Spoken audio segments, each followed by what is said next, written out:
Salut à tous! Si vous êtes là, c'est que vous hésitez sûrement de tout quitter pour venir seul en Australie. Mais voilà, est-ce que c'est une bonne idée ou est-ce que c'est une grosse galère? Ne bougez pas car dans cette vidéo, je vais vous montrer pourquoi partir solo peut être l'aventure de votre vie, mais aussi ce qu'il faut savoir pour éviter les mauvaises surprises. Et en fin de vidéo, je vous partagerai mes conseils perso pour que votre voyage se déroule sans accroc. Allez, c'est parti!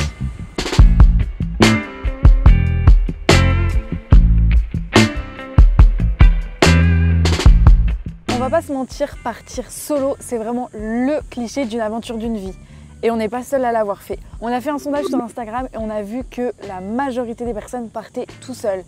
Ensuite, il y a pas mal de personnes qui partent en duo et d'autres personnes qui partent encore à plusieurs. Mais la majorité des personnes, vous êtes tout seul. Et évidemment, la première raison, c'est la liberté totale. Tu peux changer de taf hyper facilement et voyager dans des potes super différents. Et là, le must pour être super libre, c'est de faire un road trip. Tu vis au rythme du soleil, tu t'arrêtes quand tu veux, tu restes la durée que tu veux, c'est incroyable. La deuxième raison, c'est améliorer son anglais. On sait tous que la meilleure façon d'améliorer son anglais, c'est d'être immergé dans un pays. Et si tu pars en PVT, tu vas rester au moins quelques mois, voire quelques années. Donc là, niveau immersion, t'es très bien. Après, il faut aussi faire attention à ne pas rester qu'entre Français. Je sais que c'est plus facile à dire qu'à faire, mais dans tous les cas, même si tu travailles, tu seras quand même avec des anglophones, donc tu vas communiquer et même parfois sans t'en rendre compte, tu vas t'améliorer en anglais. Et surtout, ne t'inquiète pas si tu n'es pas à l'aise en arrivant en anglais, tu peux quand même trouver du taf. Il y a des tafs où tu n'es pas obligé de parler, tu peux faire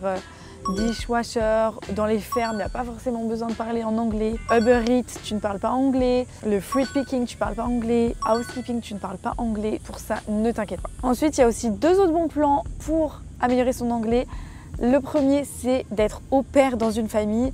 Là, tu vas vivre avec une famille australienne, donc tu seras obligé de communiquer tout le temps en anglais. Le deuxième point, c'est de faire du volontariat. Donc ici, on a le LPIX et le woofing. En gros, tu peux bosser dans des fermes, chez des locaux pour leur donner un coup de main. En plus, tu travailles à mi-temps et tu es logé et nourri la plupart du temps. Donc ça, c'est parfait. Et pour les dépenses et pour améliorer ton anglais. Troisième raison, les rencontres. Entre les auberges de jeunesse, les road trips, les fermes, tu vas rencontrer énormément de monde. Ça, c'est des rencontres que tu vas faire dans une ville. Tu vas peut-être les recroiser plus tard en Australie. Et il y en a d'autres avec qui tu peux partager toute ton aventure. Donc ça, c'est génial. Et enfin, pour moi, l'un des points forts de voyager solo, c'est l'indépendance. Tu es obligé de te débrouiller tout seul. Tu ne pourras compter que sur toi-même. On va quand même être honnête, partir seul, c'est pas toujours rose, ça fait peur et il y a des challenges à anticiper. Premier challenge, la solitude. Oui, tu vas passer par des moments où tu vas être seul au début, tu vas te dire mais qu'est-ce que je fais là? Mais ne t'inquiète pas, ça passe vite, c'est le début, c'est normal et ça arrive à tout le monde. Deuxième challenge, c'est le coût de la vie, surtout à Sydney, Melbourne, dans les grandes villes, c'est vrai que c'est pas donné. Quand tu es plusieurs, tu partages les frais, donc le coût individuel est réduit, mais quand tu es tout seul, ben, tu payes tout pour toi-même. Donc c'est vrai que c'est pas donné, mais après les petits jobs ici payent assez bien, donc tu pourras assez rapidement t'en sortir. Troisième challenge, c'est les imprévus. On y passe tous et si vous n'y êtes pas encore passé, c'est que ça arrive. Un problème de visa, un job qui tombe à l'eau ou un souci de santé, ben, c'est vrai que quand tu es à plusieurs, ça peut rassurer parce que vous avez une personne avec qui vous pouvez échanger ou qui peut vous supporter dans la galère, mais quand vous êtes tout seul, ben, vous ne retrouvez pas ça. Donc là, tu seras vraiment face à toi-même, mais ça fait partie aussi de l'aventure. Et en dernier point, je parlerai de la sécurité parce que c'est sans doute un point qui peut inquiéter tes proches et ta famille en France. Mais ça, ne t'inquiète pas, ici, tu te sens super safe. Si je peux te partager un petit peu mon expérience, moi, l'Australie, c'est un pays où je me suis toujours sentie hyper safe. Déjà, je m'habille comme je veux, je vais avoir aucun regard hyper déplacé. Je peux rentrer à l'heure que je veux, dans les quartiers que je veux. Je vais jamais me sentir en insécurité. Bon, après, il faut quand même faire attention comme partout. Mais comparé à la France, en France, je n'oserais même pas rentrer de soirée chez moi à pied comme ça à 3 h du mat', alors qu'ici, aucun souci. Même au niveau des vols, en auberge de jeunesse, moi personnellement, il ne m'est jamais rien arrivé et pourtant, je peux laisser mon iPad sur le lit, je peux laisser des objets de valeur sur le lit, on m'a jamais rien volé. Maintenant, c'est comme partout, il faut faire attention, le risque zéro n'arrive pas. Mais voilà, je me permets des choses ici que je n'oserais jamais en France, connaissant la mentalité des Français. Si vous hésitez à partir seul, vraiment l'Australie, je pense que c'est une destination idéale. On s'y sent vraiment à l'aise rapidement et du coup, on peut profiter pleinement de notre expérience. D'ailleurs, j'ai personnellement eu la chance de tester l'aventure et en solo et en duo. Et franchement, les deux ont leur bon côté comme leur moins bon. Partir en solo, c'est une liberté incroyable. Je fais ce que je veux, quand je veux. J'ai aucun compromis à faire, aucune concession pour quelqu'un d'autre. Mais c'est vrai que les frais sont un peu plus élevés. Et c'est vrai que quand on est en galère, on se sent super seul. Et parfois, on a aussi envie de partager des moments avec quelqu'un à nos côtés. C'est normal. Mais partir en duo, c'est une vibe complètement différente. Tu es super contente de partager des moments forts avec une personne. Quand vous êtes en galère, vous pouvez compter sur l'autre personne. Mais c'est vrai que ça demande aussi pas mal de concessions parce que parfois, voilà, au niveau de votre aventure, vous avez envie de faire des choses différentes. C'est normal, mais voilà, pendant votre aventure, parfois, c'est pas facile parce que vous pouvez avoir des envies différentes. C'est humain. En gros, les deux expériences m'ont énormément apporté, mais c'est vrai qu'elles demandent un équilibre qui n'est pas toujours facile à trouver. Maintenant, place à mes conseils pour que ton aventure en solo soit une réussite. Premier conseil, ce serait prépare-toi bien avant de partir. Ne stresse pas pour des choses inutiles. Si tu es bien préparé, ton départ va bien se dérouler. D'ailleurs, si tu veux, on a un e-book qui te donne plein de superbes informations pour ton départ, pour trouver un job et plein d'autres. Prends le temps de planifier ton départ, par exemple de regarder un peu les quartiers où tu vas loger, de planifier un petit peu ton itinéraire et vérifier aussi que niveau administratif, tout soit ok. Tu as ton assurance santé, tu as une carte bancaire internationale aussi avant d'avoir la carte bancaire australienne. Prévois un petit peu de liquide en cas d'urgence. Une bonne préparation pourra te permettre de te sentir en confiance dès le départ et d'éviter toutes sortes de stress inutiles.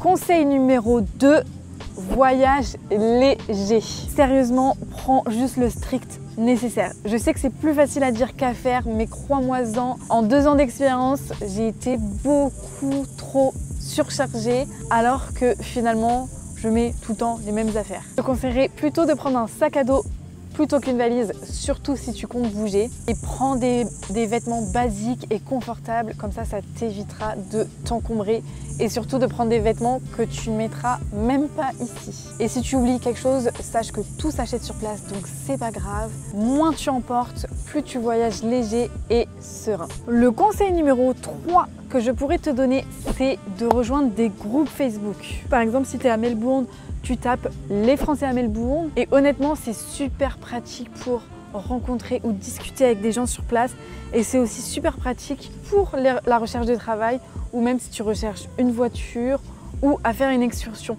Par exemple, moi demain je vais à la Great Ocean Road avec ma copine et j'ai une voiture 5 places. On n'est que 2. Je vais mettre une annonce sur Facebook en disant que je recherche encore 3 compagnons de voyage et par exemple si toi ça t'intéresse, tu vas répondre à l'annonce et c'est comme ça en fait que tu vas pouvoir rencontrer du monde et te faire des nouvelles amitiés ou juste passer un super moment et en plus tu partages les frais donc ça c'est super cool. Conseil numéro 4, sois flexible et sois à l'écoute de toi-même. Prévois par exemple les grandes étapes de ton voyage, l'itinéraire que tu veux faire, les choses que tu veux cocher sur ta bucket list, mais ne sois pas trop dur avec toi-même parce que tu ne pourras jamais tout faire déjà. Et le fait de trop planifier, ça peut être un petit peu frustrant parce qu'en Australie, les plans ils changent tout le temps. Voyager seul, il faut aussi s'écouter soi-même, prends le temps de ralentir, prends des pauses, ne te mets pas la pression et surtout ne te compare pas aux autres, vis l'aventure comme tu veux. En fait, chacun vit son expérience comme il le veut et comme il entend et on a tous des envies différentes. Voilà, je sais pas ce que toi t'en penses, mais en tout cas pour moi partir seul c'était loin d'être un cauchemar. Oui, il y aura des défis, des galères, des imprévus, mais ils ne sont rien comparés à tout ce que tu vas vivre et apprendre sur place. Tu vas parfois te sentir un peu seul ou avoir l'envie de rentrer en France, surtout en début de ton aventure, mais franchement c'est insignifiant et incomparable comparé à tout ce que tu vas vivre au cours de ton aventure. Tu vas découvrir des paysages incroyables, rencontrer des personnes incroyables, que ce soit des Français ou des personnes de toute nationalité avec qui tu vas partager peut-être juste une discussion à l'auberge de jeunesse ou alors un road trip ou alors tes 3 mois de ferme que tu devras faire sur ta première année. En fait, tu vas te créer des souvenirs dont tu te souviendras toute ta vie. Le fait de te débrouiller tout seul et de devoir gérer les galères tout seul, ça te donnera un sentiment de liberté et d'accomplissement unique. Pour moi, partir seul en Australie, c'est bien plus qu'un voyage, c'est une vraie expérience de vie et un défi qui te fait grandir. Vraiment, si tu hésites encore, je te dirais de foncer tout de suite parce que ça en vaut vraiment la peine. Si cette vidéo t'a donné envie de sauter le pas, n'hésite pas à lâcher un petit pouce bleu et à me dire en commentaire si tu as des craintes, si tu as des petites questions ou à me faire un petit retour. Merci d'avoir regardé cette vidéo et comme toujours, n'hésite pas à t'abonner pour plus de tips sur l'Australie. À très bientôt!